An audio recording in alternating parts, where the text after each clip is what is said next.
Muy buenas noches, señoras y señores. Sean bienvenidos una vez más a nuestra plataforma Cubanos Canadienses por una Cuba Democrática. Mi nombre es Darwin y ya estamos en tiempo de entrevistas. Esta noche tengo un invitado muy especial. Es una de esas personas que tiene un montón de información alrededor del que se ha dedicado a buscar y a investigar y a demostrarnos con datos, no con ideas, la gran falsedad de la Revolución Cubana. Entonces, ya me imagino que saben quién es. Así que, señoras y señores, sin más preámbulo, para todos ustedes, Carlito Madrid.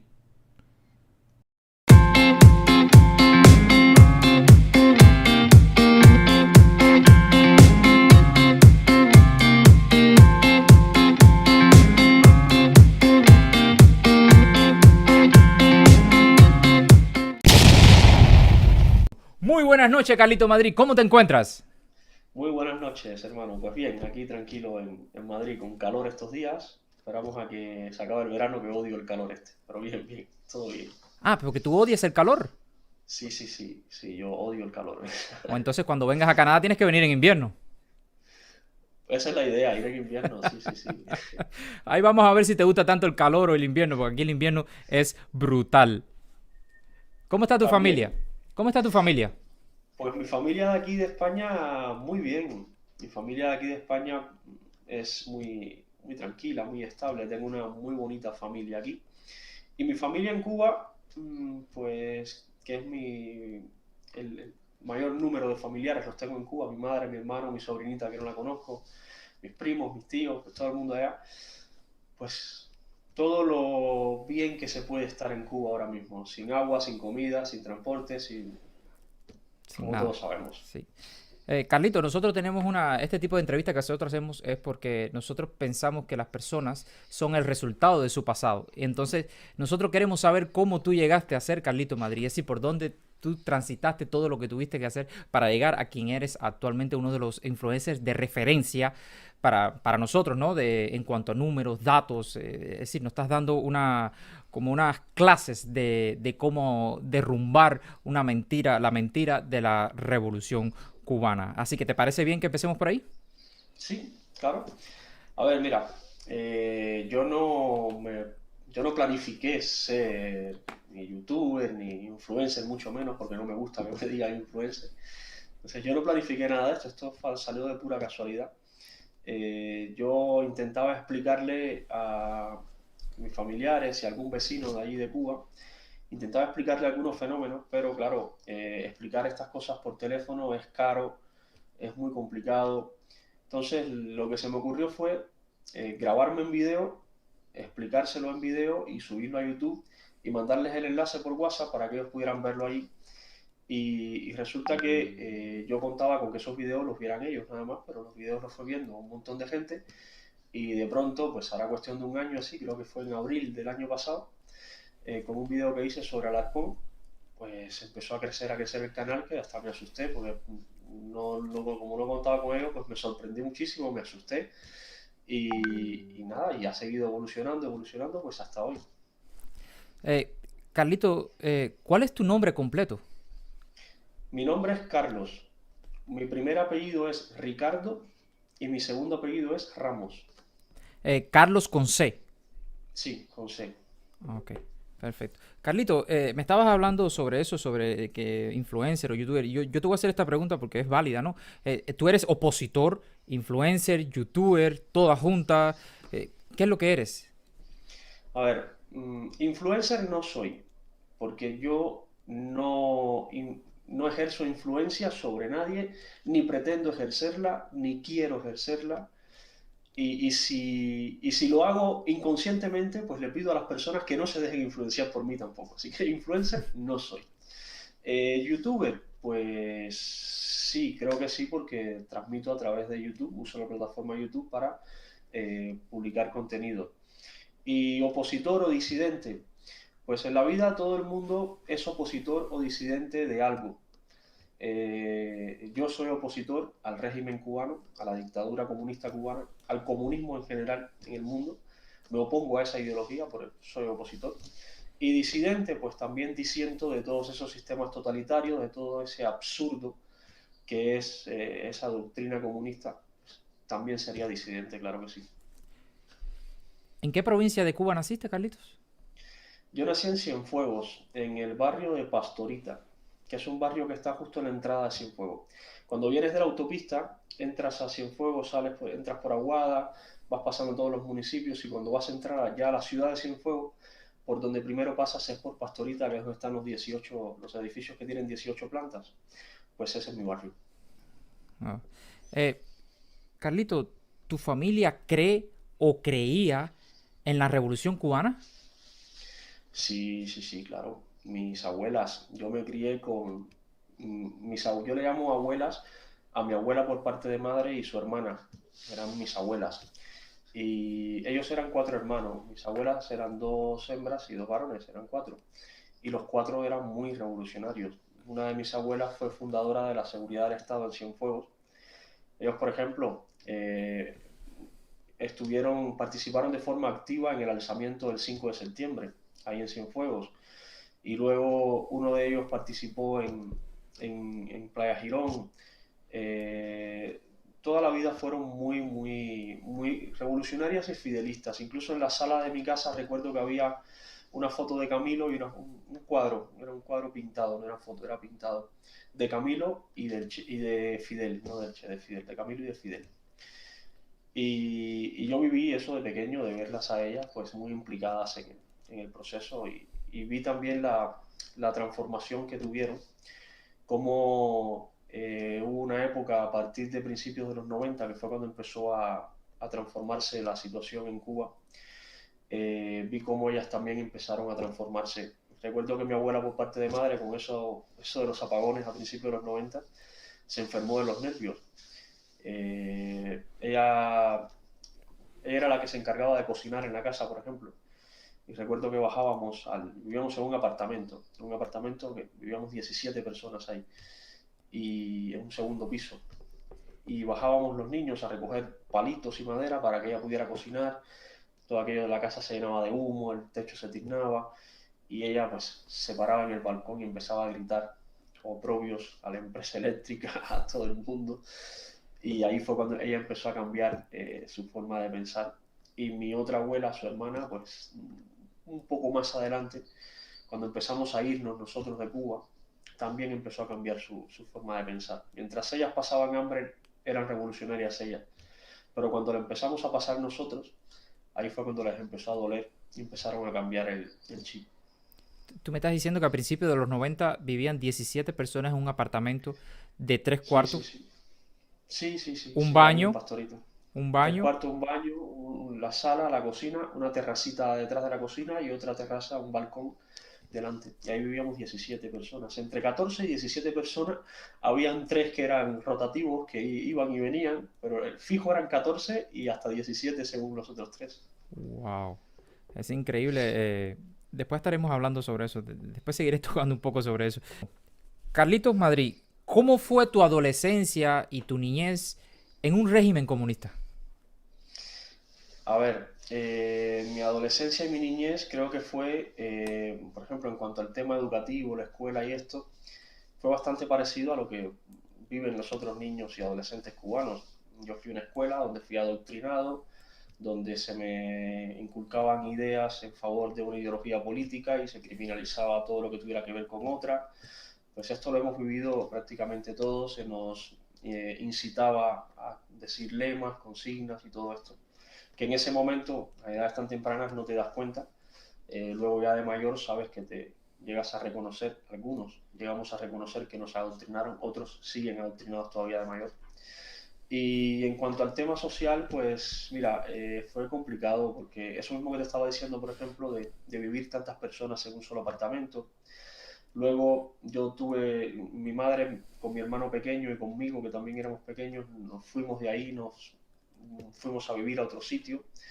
Yo hace poco subí un video en una de las directas que hice, subí un video sobre la situación en la que yo viví muchos años. Un apartamento, pues ubícate en un cuarto de menos de 4x4, mucho menos de 4x4 metros, sin agua potable, sin servicio sanitario, en los bajos de un edificio con todas las tuberías albañales que filtraban y caía agua al bañal dentro. Pues así viví muchos años con mi madre y mi hermano, que dormíamos los tres en la misma cama. Pues fue una situación complicada, Darwin, bastante complicada para un adolescente. Yo me fui de mi casa con 14 años porque no quería vivir en mi casa. Me fui al pre. Imagínate lo que puede representar para un adolescente, pues no estar cómodo en su casa al punto de tenerse que ir a estudiar a un pre-becado en el campo. Es complicado. Wow. Entonces, es bueno que las personas vean esto porque yo puedo ver en ti el espíritu de superación tuya y después estaremos hablando más adelante sobre esta situación.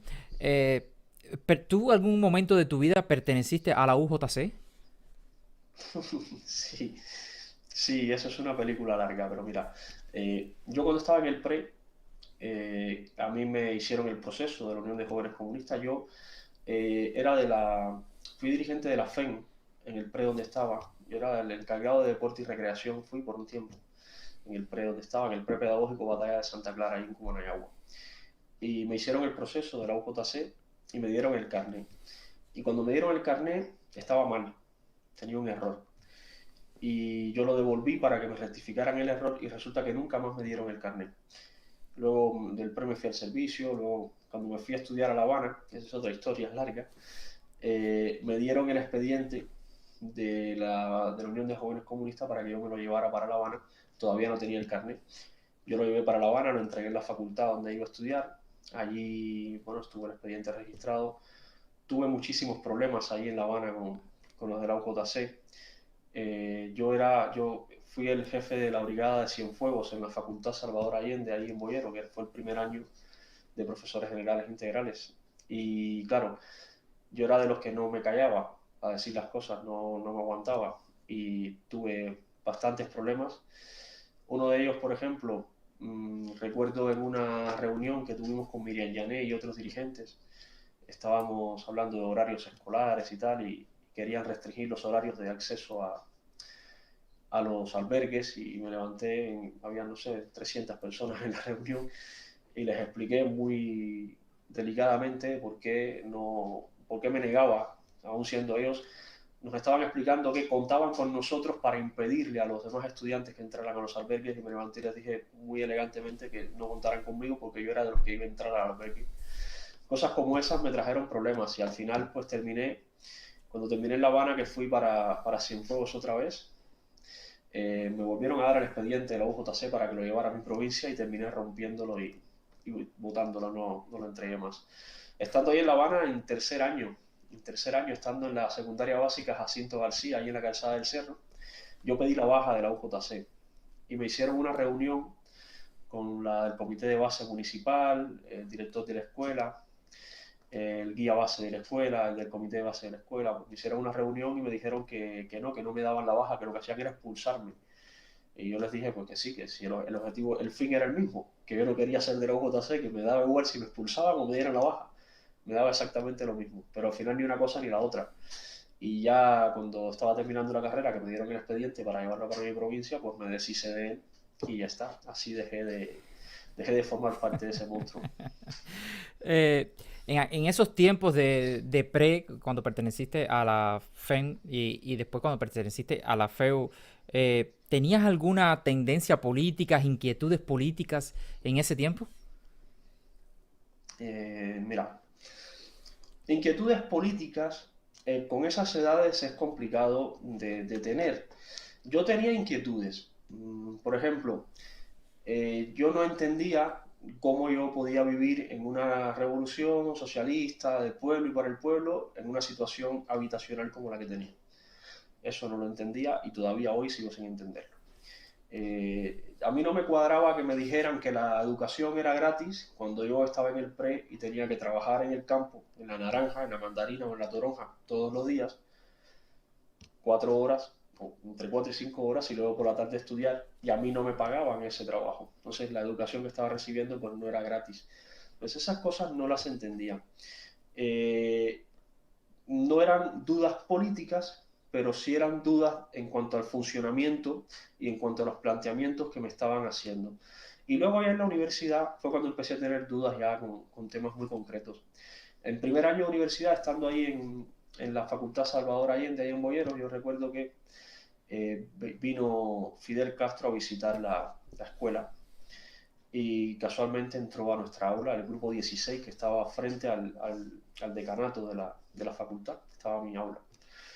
Y antes de que llegara Fidel, vino una comitiva enorme de personas, pusieron un televisor y una computadora en el aula y se fueron.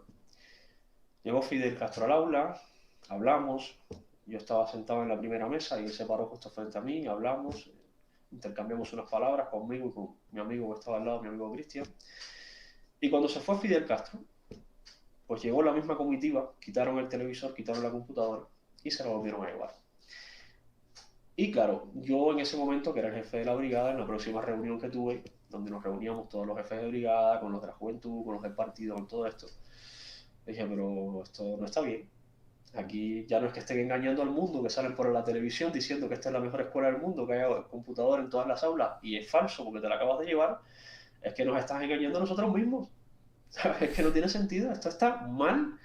Y a partir de ahí pues empezaron a venir los problemas y a partir de ahí me empecé a dar cuenta yo de que no funcionaba aquello, de que aquello era una mentira, que no había por dónde cogerlo, pero mentira total, total. Y tuve también muy buenos profesores que me ayudaron mucho en este aspecto. En el aspecto político me estás hablando.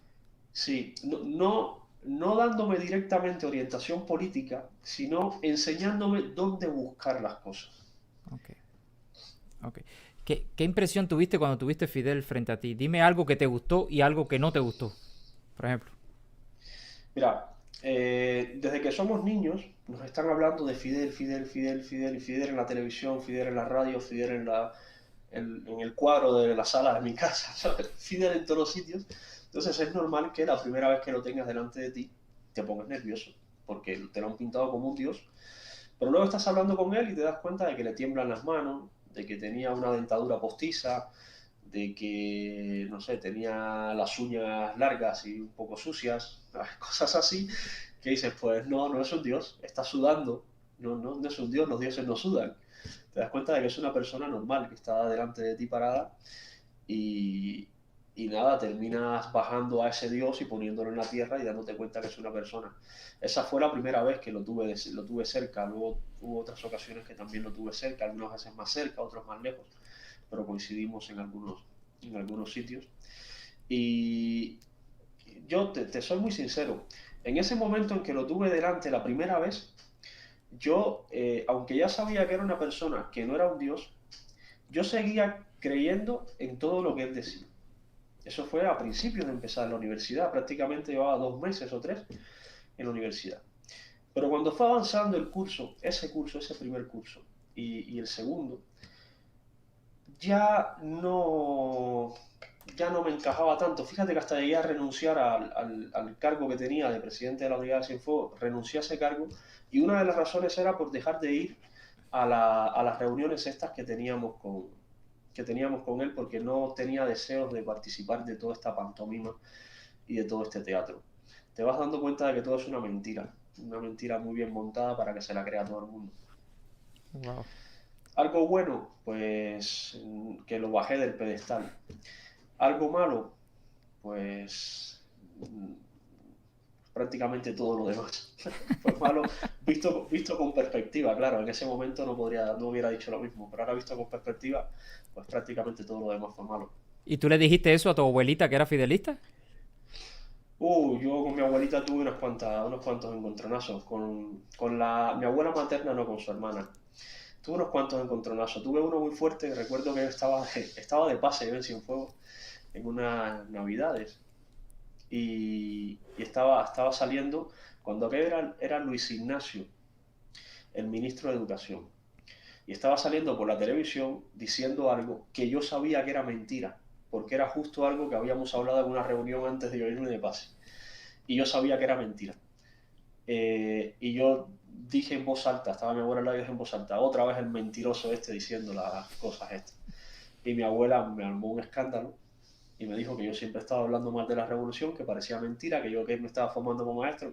Bueno, la discusión fue tal que estuvimos como 3 o 4 meses sin hablarnos. Y yo para mi abuela era, vamos, su vida y ella para mí también. y estuvimos como 3 o 4 meses sin hablarnos hasta que ya cuando pasó el tiempo, pues me dijo, mira, yo sé que lo que has dicho es verdad, pero date cuenta de que toda mi vida es eso y no puedo, no me lo dijo con estas palabras, pero no podía negar su vida entera, porque era como negarse a sí mismo. Entonces entendí también que aunque yo tuviera razón y ella reconociera que yo tuviera razón, no podía restregárselo en la cara de esa forma, no estaba bien. Y a partir de ahí pues me modulé bastante. Wow. Eh, ¿Qué carrera o qué profesión estudiaste en Cuba?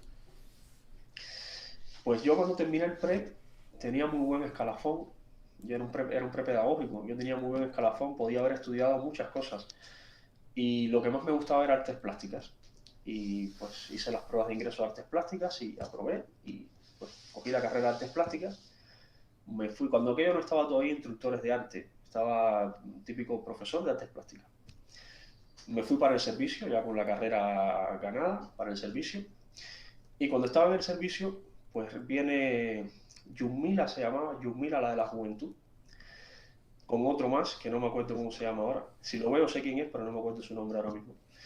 Y nos dicen a todos que las carreras de humanidades del pedagógico iban a desaparecer prácticamente y que los que habíamos cogido ese tipo de carreras, como plástica, música, todas estas carreras, pues teníamos que irnos a La Habana a estudiar para profesores generales integrales para un programa nuevo que se había hecho, donde se iban a integrar todas esas carreras.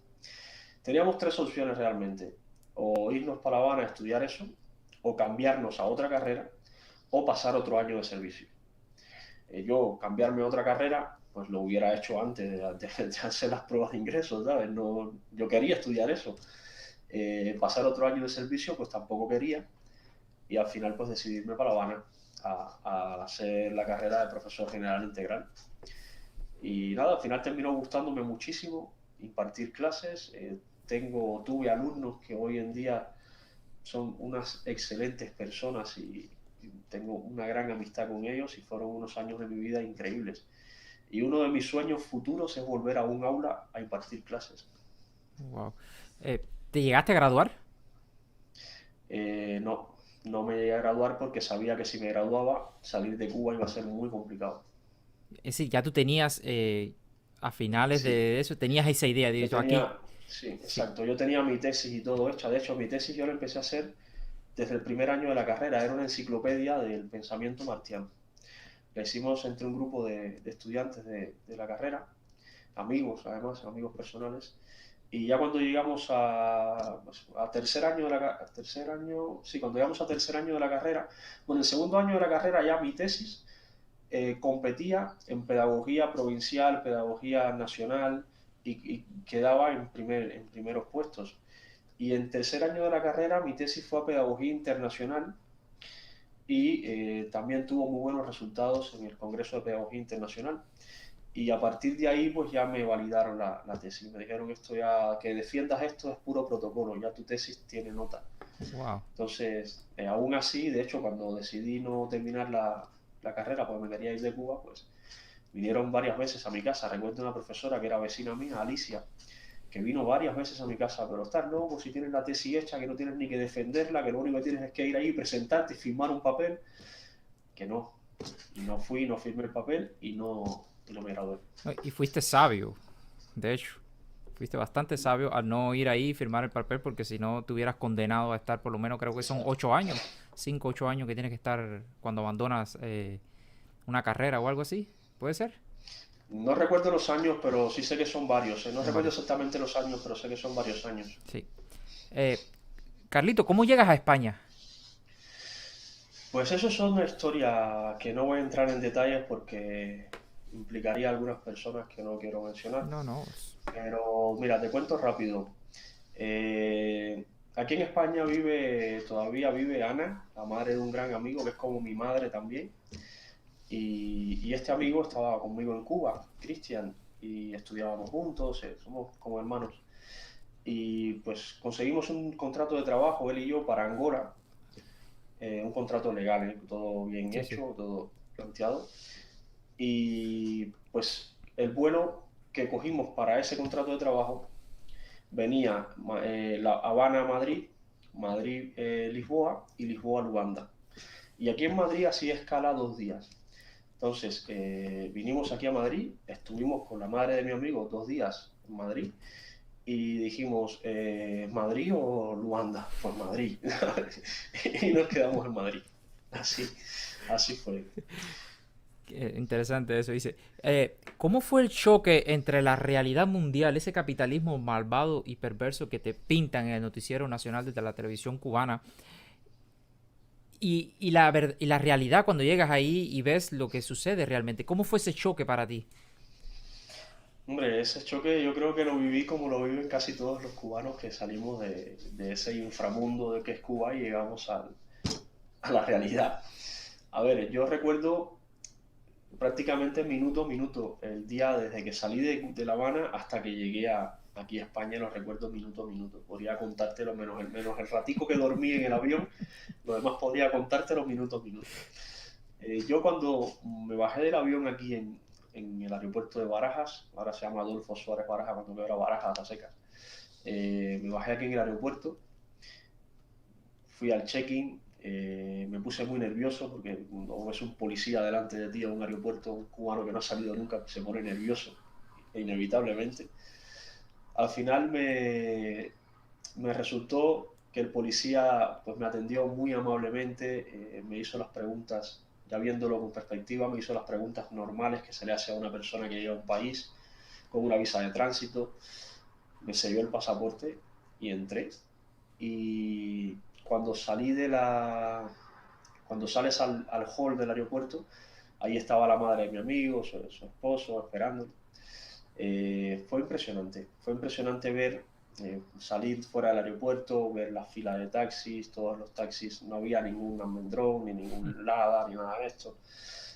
Coger un carro y ir desde Barajas hasta Puerta del Hierro, hasta el barrio Pilar por la M30, ver todas esas autopistas sin un bache, todas las vallas publicitarias a los lados, los carros por, los, por la autopista, todos sin agujeros, sin humos raros, todos los edificios limpios. Recuerdo cuando llegamos al edificio donde primero vivía aquí en España, al lado de la Vaguada, muy cerca de la Vaguada aquí en Madrid. Recuerdo el olor de cuando abres la puerta del portal del edificio para subir por el ascensor, recuerdo el olor que me dio a limpio, el olor que había en el ascensor. Es un choque muy grande, es un choque enorme. Además me creó incluso un trauma. Yo ese mismo día que llegamos aquí a España, llegamos como a las 11 de la mañana, ¿sí? Y luego por la tarde fuimos al centro comercial, a la Vaguada. Y yo, cuando entré al centro comercial, a la parte del supermercado, al campo se llama el supermercado, estuvimos dando una vuelta y tuve que salir y sentarme fuera del centro comercial a que me diera el aire porque me mareé. Me agobié tanto de ver tanta gente y tanta comida junta, tantas cosas que nunca había visto que me dio mareo y tuve que salir y sentarme fuera. Y ya ni te cuento con el teléfono, por ejemplo, cuando la madre de mi amigo nos sacó 2 líneas de teléfono con BlackBerry.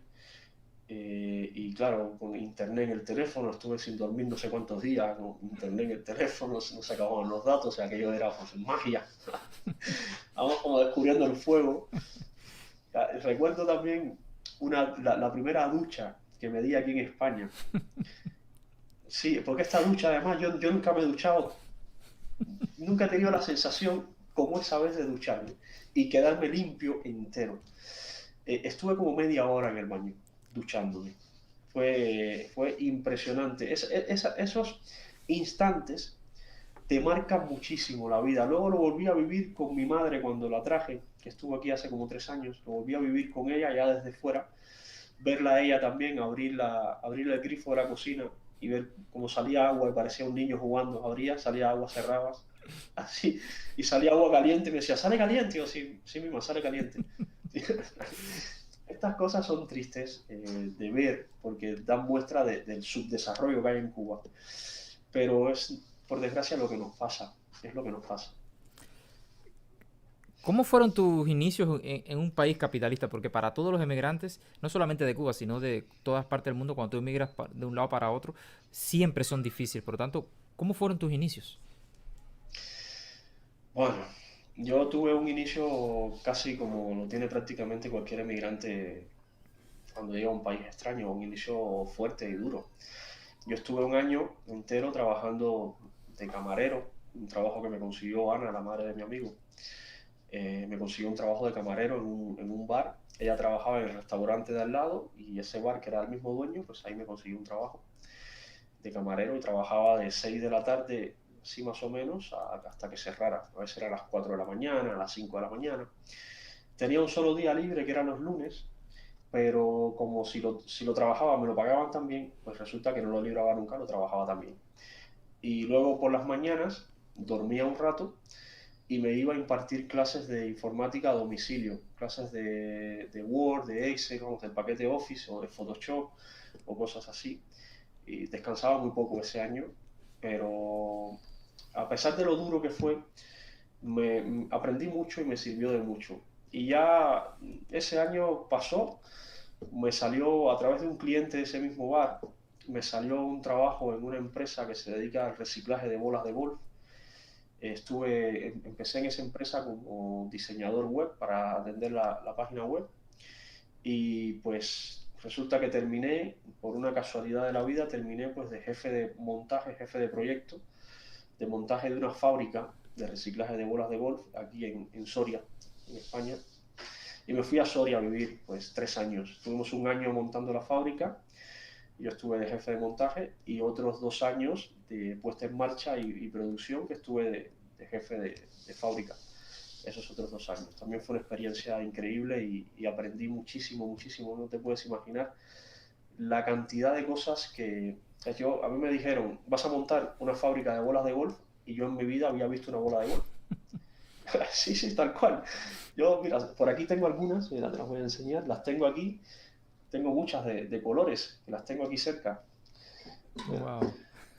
este es como sí, sí, las tengo aquí porque son como mi amuleto, porque yo le cogí tanto cariño a ese proyecto y aprendí tanto y me lo pasé tan bien ahí, que ahí las tengo de amuleto. Y luego terminando ahí ese proyecto, ya había conocido a mi mujer, estaba lejos de Madrid, pues decidí dejar ese proyecto y venirme a Madrid, montar mi propia empresa. Y ya a partir de ahí pues monté mi empresa, la cerré, monté otra. Eh, Luego empecé a trabajar para otra empresa más, cerré esa segunda y monté una tercera, que es la que tengo todavía. Y así voy. Lo que sí te puedo garantizar es que profesionalmente, todo lo que he hecho aquí, en Cuba, ni en sueños pudiera haberlo hecho, ni soñando. Sí. Eh, Eres fisiculturista, ¿correcto? Sí. ¿Cómo empieza esa pasión por el fisiculturismo? Pues eso fue otra casualidad. La primera empresa que monté aquí, en Madrid, se dedicaba al diseño web y gestión de páginas web. Y voy a ver a un cliente que tenía una tienda de suplementación deportiva. Ese cliente a día de hoy es uno de mis mejores amigos. Y le propongo hacer una página web para vender los productos, porque la web que él tenía no funcionaba muy bien. Y me dice que sí, me dice, tú adelante, haz la web, vamos a hacer un acuerdo y haces la web. Y yo me pongo a hacer la web, empiezo a introducir los productos, claro, tenía que escribir toda la descripción, yo soy una persona muy curiosa y cuando me dices, la arginina, bueno, la arginina hace esto, pues yo iba allí, buscaba qué era esto y resulta que me encantó lo que estaba haciendo. Decía, pero ¿cómo es posible que estas cosas existan y yo ni las conozca? Si esto me encanta.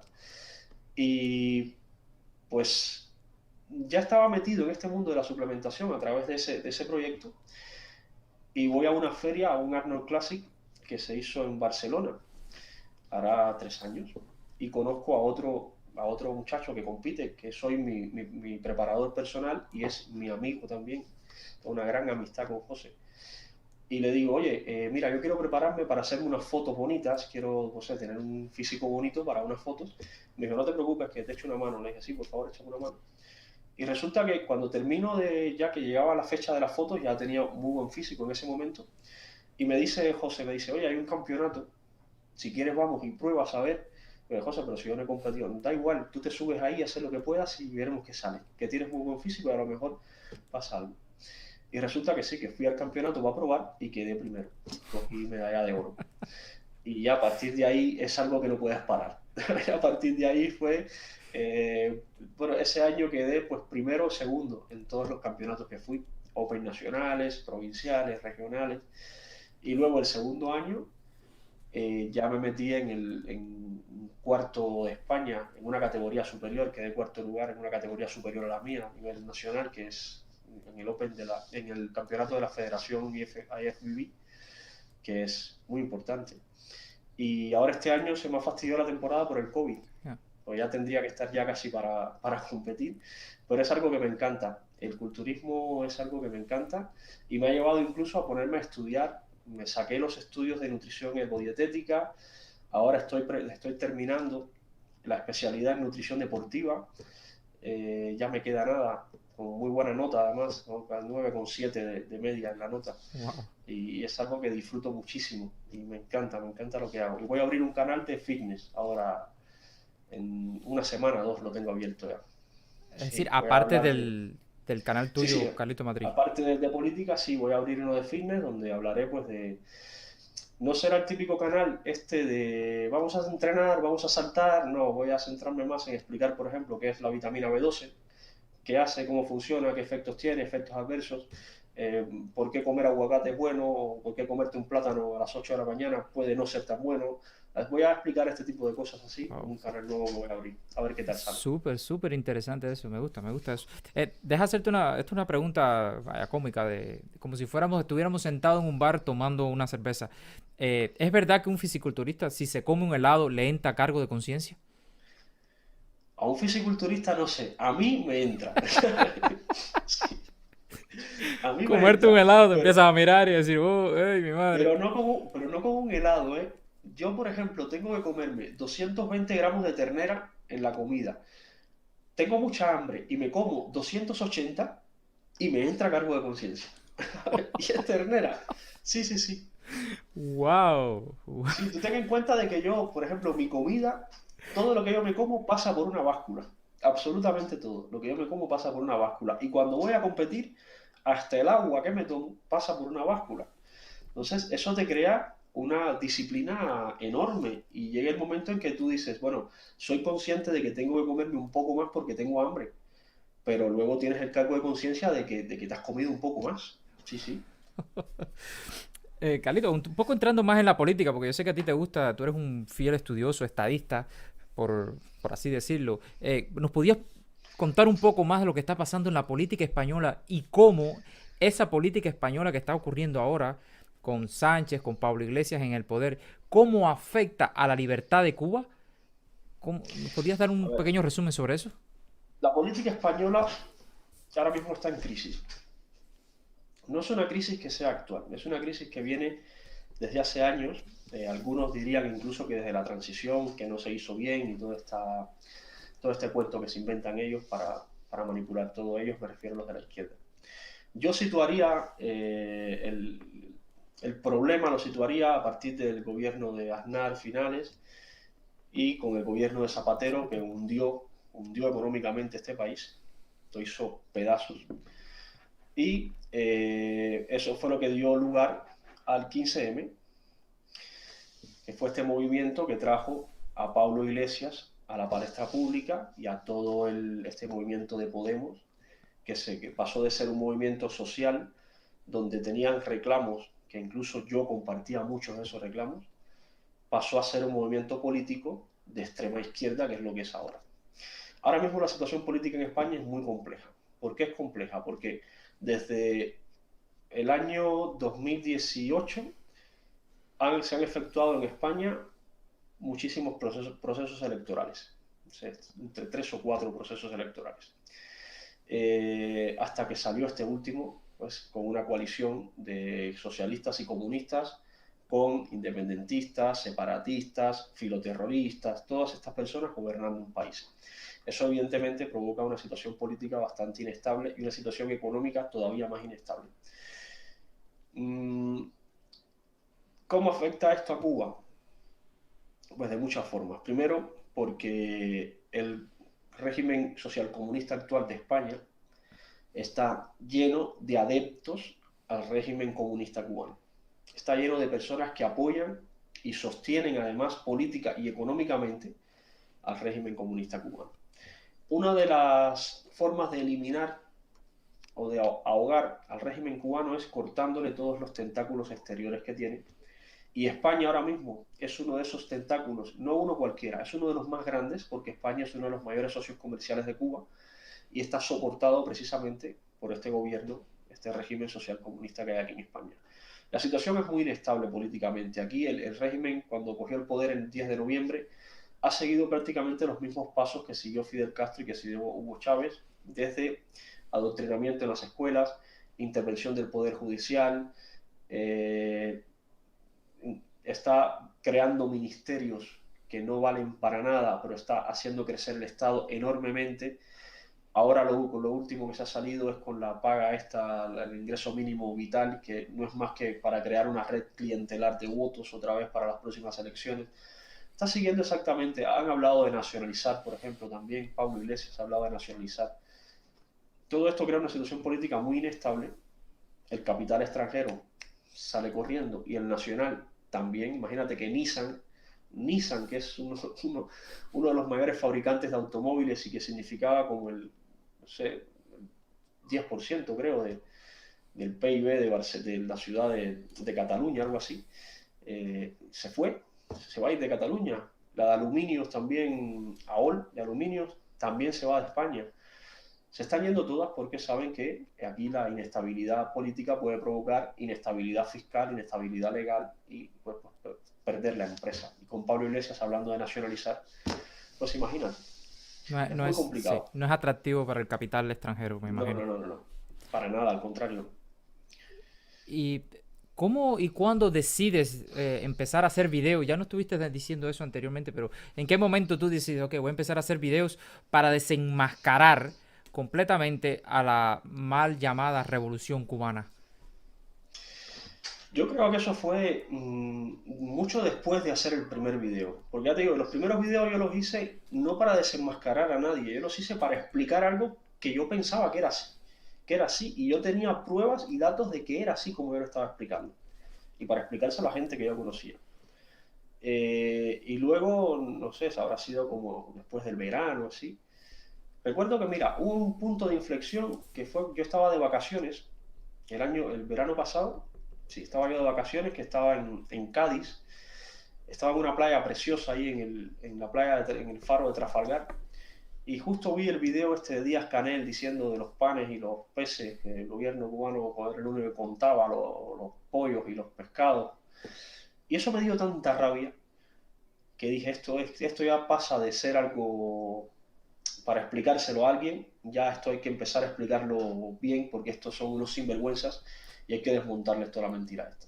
Y hice un video ahí mismo sentado en la playa y a partir de ese video ya sí la intención fue más que, o no solo explicarle a mi familia, sino ya explicarle a todas las demás personas que quisieran verlo, explicar toda la mentira que está ocurriendo en Cuba y que lleva ocurriendo hace décadas. Wow. La gente no tiene, a veces no piensa, porque a veces tú haces un video, no sé, quizás de 15 minutos, pero no tienen conciencia o no tienen conocimiento de cuánto tiempo te puede tomar hacer un video. Eso no solamente hacer el video, porque a veces tú prendes el video y ya, y después editas un poco y ya. Es la recopilación de información tan importante y tan fiable que tú haces. ¿Qué tiempo te demora hacer un video a ti? Pues eso depende del tema, depende de las fuentes que tenga para contrastar. Pero bueno, mínimo puedo estar 4 horas, 6 horas. Y hay videos que he tardado, no sé, 6 meses, 8 meses. El del Scambray, por ejemplo, que lo estoy preparando desde octubre, noviembre del año pasado, pues imagínate. Acabo de sacarlo ahora, voy a sacar la segunda parte el sábado. ¿Sabes qué pasa? Que hay veces que te llega la información y ves otros medios, por ejemplo, que la publican y luego sale alguien desmintiéndola y el desmentido es real y a mí eso me da miedo y no quiero correr riesgos por prisas. Yo prefiero tardar 3 meses en publicar un video, pero cuando lo publique saber al 100% que lo que publico es verídico, o por lo menos que me lo han contrastado varias personas distintas, incluso que no se conocen ni entre ellas, y eso me da mucha fiabilidad, y por eso tardo tanto, a veces tardo meses investigando un tema. Sí, porque el trabajo que tú haces es bastante complicado porque son datos, son cifras y tú tienes que contrastar eso para que no te desacrediten después, porque eso nos sucede mucho en nuestra organización también. A veces nos mandan denuncias y yo siempre le digo, no, no, no, la denuncia tienen que dar la cara porque después, y resulta ser que era Claro. mentira, después para desacreditarnos a nosotros. Deja hacerte esta pregunta, ¿cómo crees que tu trabajo, es decir, lo que tú haces, no el fisiculturismo, no las páginas web, sino este trabajo político que estás haciendo, puede ayudar a la libertad de Cuba? ¿Cómo tú crees que eso ayuda? A ver, Darwin. Bueno, primero yo no lo veo como un trabajo. Para mí es un hobby, un disfrute, un estudio. Yo lo que hago lo disfruto muchísimo. Ahora, ¿cómo podría esto contribuir a la libertad de Cuba? Yo creo que la libertad de Cuba viene o empieza porque cada uno de nosotros, los cubanos, comienza a ser libre. Y la forma de que cada uno de nosotros comience a ser libre es mediante la educación.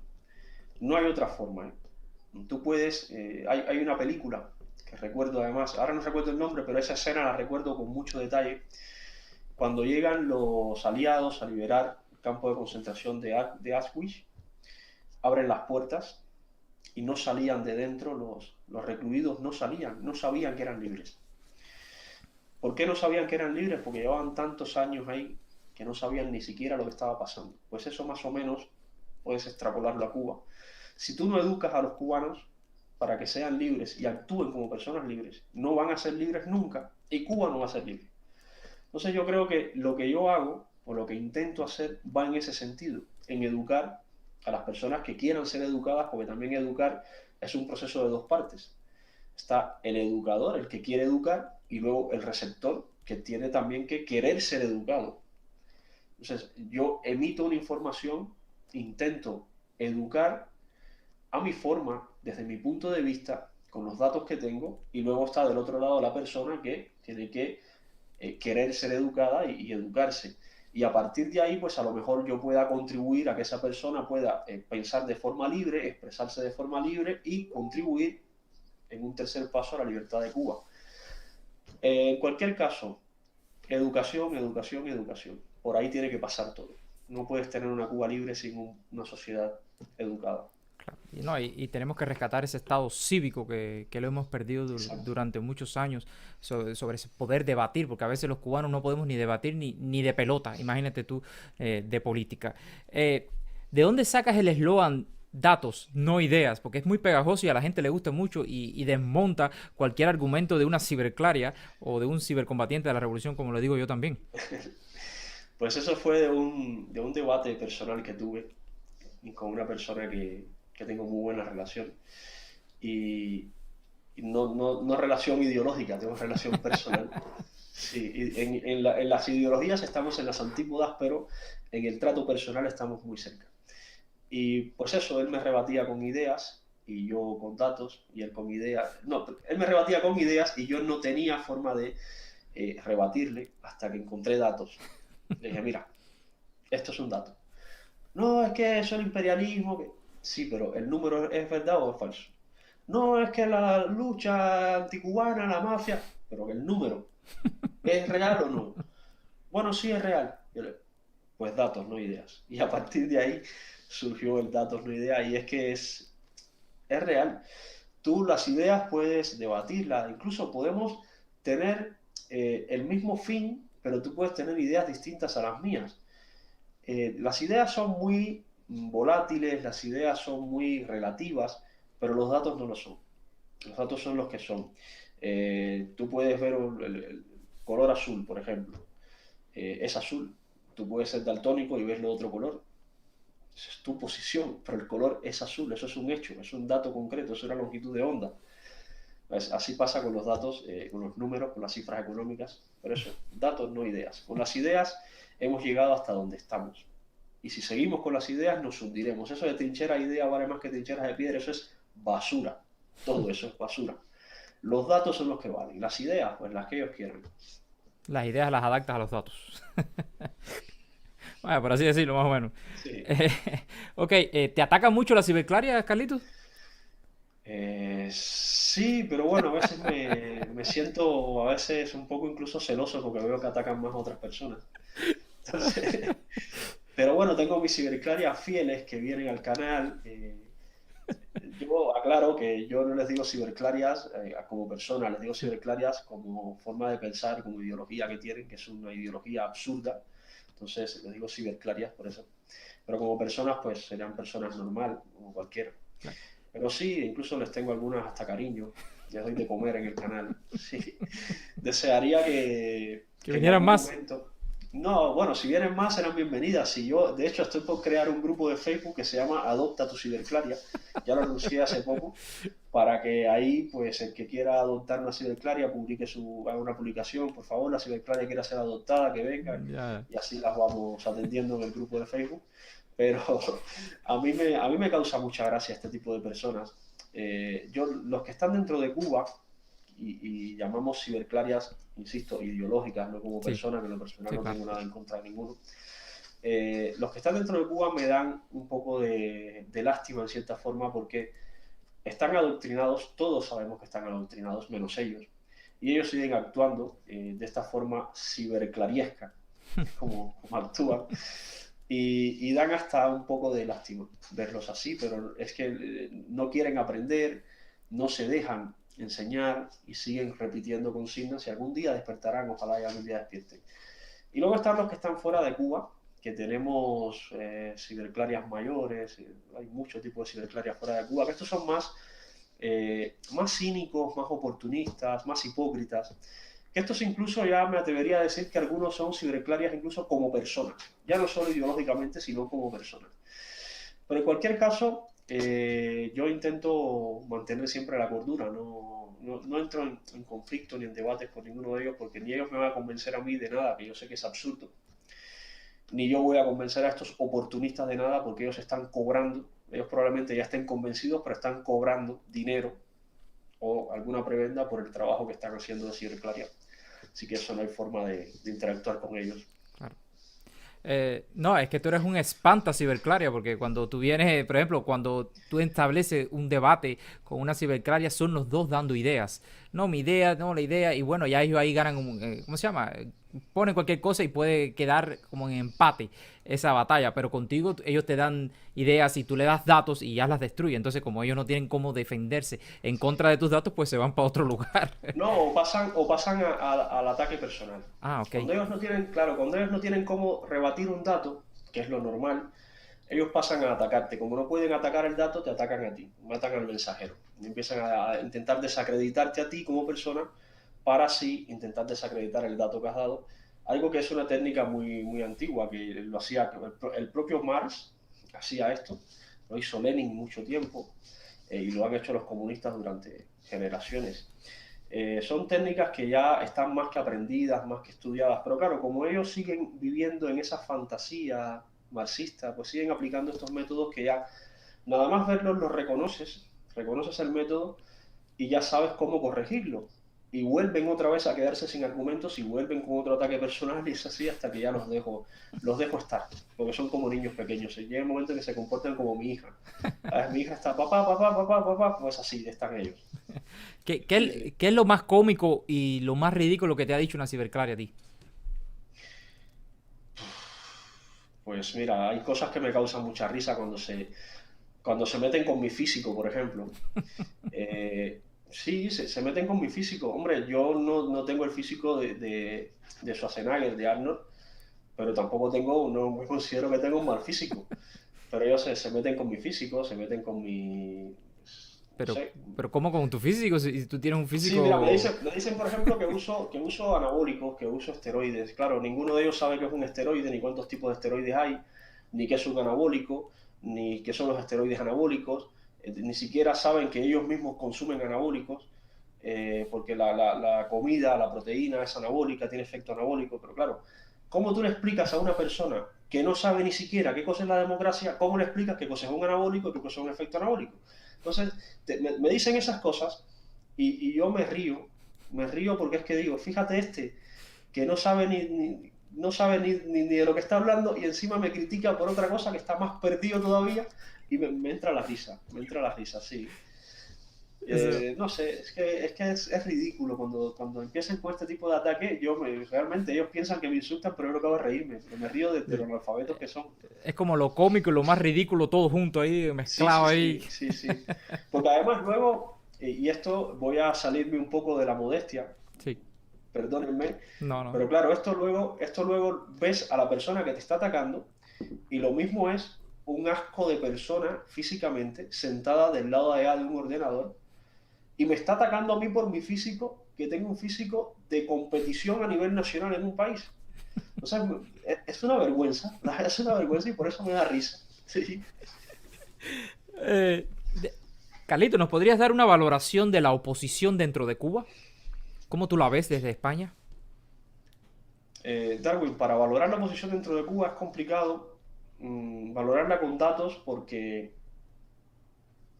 toda la información que sale de Cuba es distorsionada, incluso la que sale en cuanto a cantidad de opositores y todo esto, es muy complicado saberlo.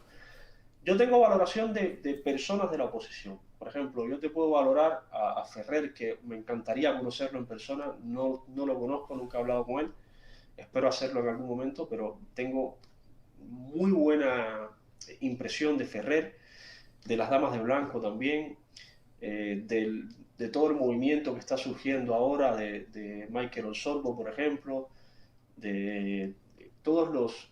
Ayer estuve hablando en una directa con Yander, el youtuber, tengo muy buena relación con Ruama, que están transmitiendo dentro de Cuba también, con los cientos de presos políticos que no los conozco a todos. A veces me preguntan, ¿por qué no hablas de los presos políticos?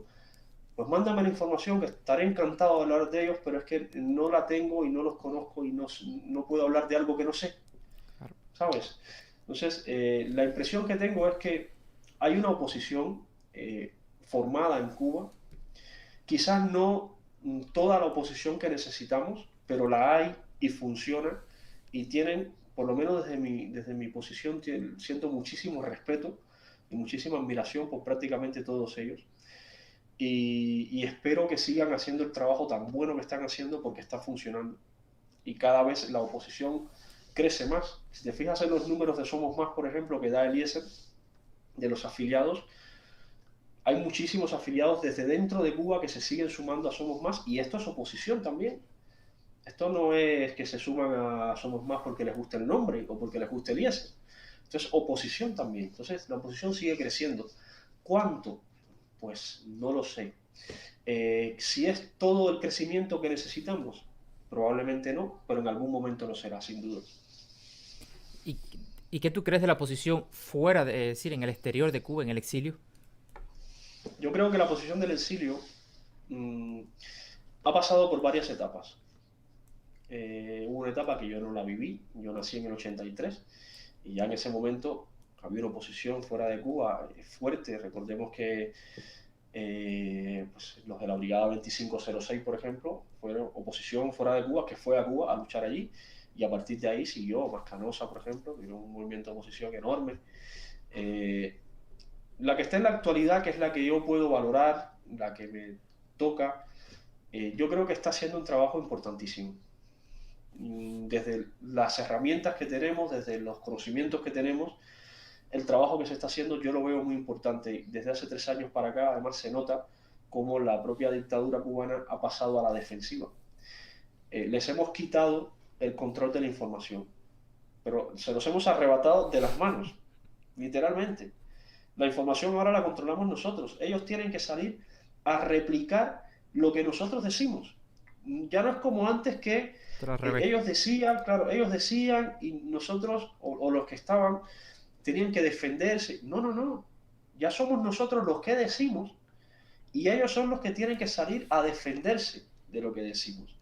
Y eso les pone muy nerviosos.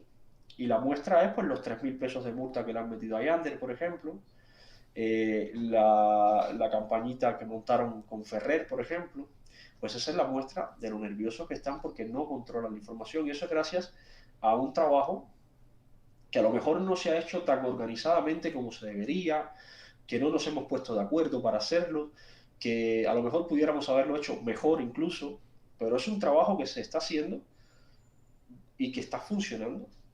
Y gracias a ese trabajo, pues, la oposición fuera de Cuba está creciendo y a mí, por lo menos, en el poco tiempo que llevo en esto, ahí tengo muchísimas personas que me han mandado mensajes, me han llamado, déjame tu teléfono, se los doy, me llaman, me dicen, oye, mira, salí de Cuba hace un año y viendo tus videos he abierto los ojos. Pues eso es síntoma de que hay un trabajo que se está haciendo. ¿Que puede ser mejor? Todo en la vida es mejorable. Yo no soy político, claro, pues, lo podré mejorar seguramente, pero de que se está haciendo y se está haciendo bien, sin duda. La posición de fuera de Cuba está funcionando sin dudas. Muy interesante la observación esa que dijiste que antes, es decir, antes de todo este fenómeno que está ocurriendo ahora, ellos eran los que daban la información y nosotros éramos los que rebatíamos esa información. Exacto. Ahora es al revés, nosotros somos los que damos la información y ellos los que tienen que salir a defenderse y a rebatir. Quiere decir que, y tienen miedo, y algo que yo siempre he dicho es que el miedo ya está cambiando de bando, que dice que ya nosotros no somos los que tenemos miedo, son ellos los que tienen miedo. Fíjate al punto que ha llegado esto de que ellos intenten o de que ellos saben que han perdido el control de los medios, que hace unos días me mandan una foto, un pantallazo, de que han metido al guerrero cubano. ¿Sabes quién es el guerrero cubano? Sí, sí. Lo han metido en el paquete en Cuba. En el mismo paquete que está ahora, que lo sacaron y todo esto, pues ahí han metido en ese paquete al guerrero cubano. Eso es síntoma de que ellos saben de que la televisión cubana, Ya sé. la radio, todo eso nadie lo ve. La gente lo que ve es el paquete. ¿Y qué entra en el paquete? Pues muchas cosas de las que decimos nosotros.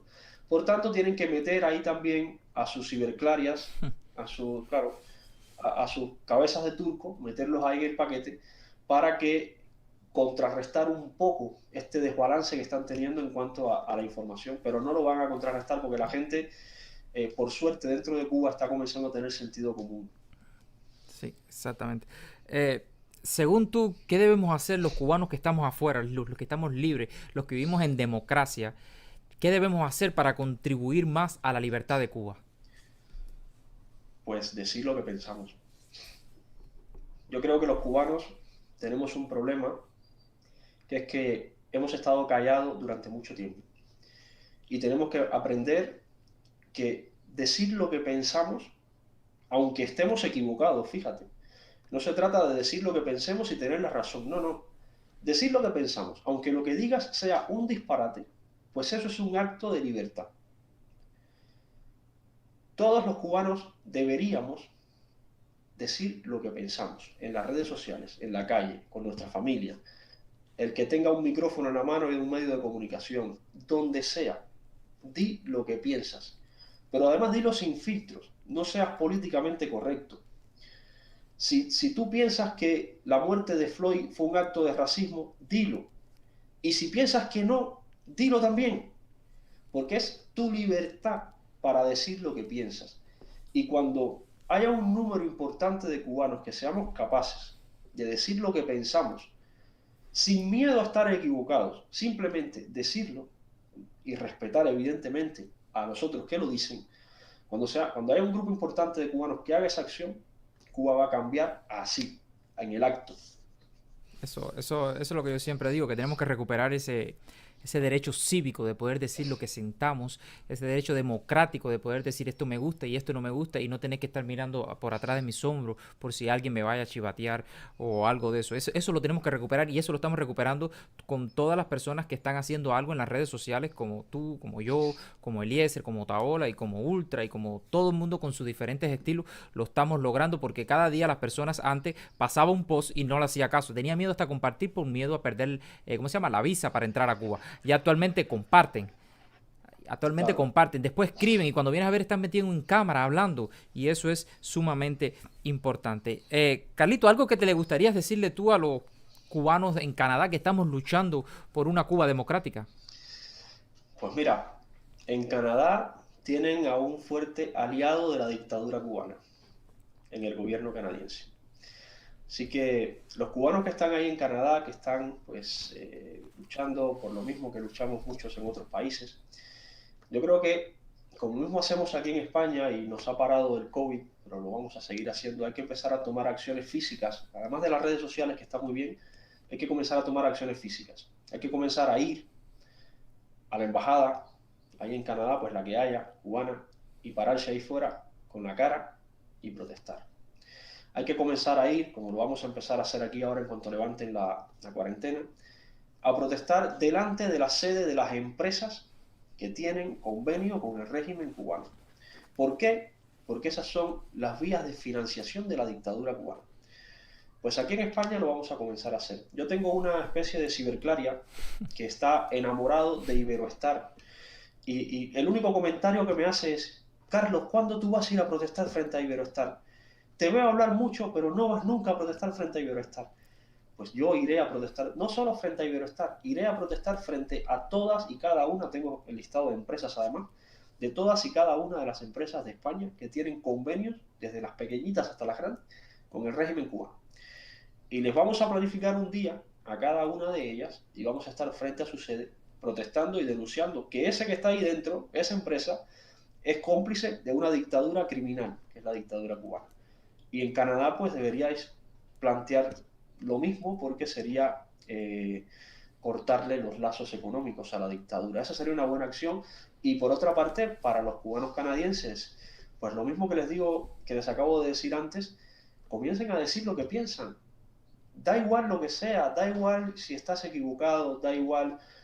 Todos tenemos miedo. Yo también tengo miedo de decir lo que pienso, pero lo digo. ¿Por qué? Porque no dejo que el miedo sea el que controle mi vida. No, no, el miedo lo controlo yo.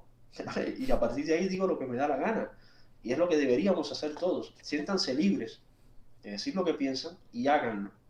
En las redes sociales, en el consulado cubano, donde quiera que esté, y en la cena con la familia y donde sea. Hablen, exprésense, siéntanse libres. Y esa es la clave. Carlito, ¿proyectos futuros? Muchísimo. Tenemos que hacer otra directa para contarte. Vamos, un resumen. A ver, mira, bueno, proyecto a corto plazo, terminar los exámenes que me quedan de la especialidad de nutrición deportiva. Luego voy a volver a abrir mi consultorio, que lo he tenido cerrado porque no me daba tiempo, y voy a abrir mi consultorio a través de nutrición y dietética para seguir atendiendo personas, y tanto de nutrición como de entrenamientos personales, que también tengo estudios de personal trainer. Luego tengo una línea de suplementación, de suplementos deportivos, se llama Diamond Nutrition, y es una marca, y tengo ya 2 líneas sacadas, una línea Gold, una línea Silver, y estoy ahora sacando una línea específica para mujeres, que también saldrá próximamente. Quiero introducir la marca en Estados Unidos, quiero seguir con el canal de política, el Carlito Madrid, y quiero abrir pues el canal que te comentaba de fitness. Pues tengo muchísimos proyectos y tengo que prepararme las competiciones de los campeonatos del año que viene, que tengo que quedar entre los 3 primeros de España, porque ya quedé cuarto. Si vuelvo a quedar cuarto es un mal resultado, tengo que quedar entre los 3 primeros. Pues sí, muchos proyectos, muchísimos, y lo mejor es que los tengo cada uno calendarizados y no se me escapan cada uno, los tengo todos muy, muy controlados. Sí, yo sé que tú eres una persona bastante organizada porque para hacer la entrevista esta hemos tenido que meternos en el Sí. calendario tuyo. Carlito, nosotros tenemos una sección aquí que se llama Con una palabra. ¿De qué trata esto? El problema es que hacer una entrevista así y conocer más sobre ti tomaría horas y horas y horas. Y entonces hicimos esta sección para hacerte, es decir, puedes responder con una sola palabra. Haremos una pregunta, una oración, una condición y solamente puedes responder con una palabra. ¿Ok?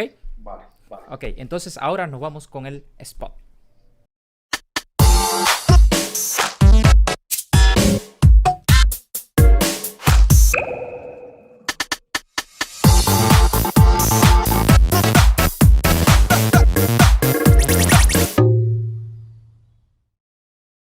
Y bueno, sí, ya estamos de vuelta con Carlito Madrid. Noche de lujo aquí con nosotros, aquí Carlito Madrid. Ahora estaremos empezando con la malintencionada o la temerosa con una palabra, porque todo el mundo siempre se equivoca y al final termina diciendo una oración completa. Esperemos que Carlito sea disciplinado, porque sé que lo es, y muy organizado, y me responda solamente con una palabra. ¿Estás listo, Carlito? Ready. Ok, empezamos. Cuba. Hogar. Té o café? Café. Fidel Castro. Es que con una sola palabra me lo pones complicado, porque quiero decirle tantas cosas. Pero bueno, resumo. Eh, Mentiroso. Malas palabras. Lenguaje. Ron o cerveza. Ninguno. ¿No tomas? No. ¿Ni siquiera vino? En Navidades, una copita. Comunismo. Absurdo. Bistec de res o un tomate. Tienes que escoger uno de los dos. Viste de res. Muchos años sin poder comerlo.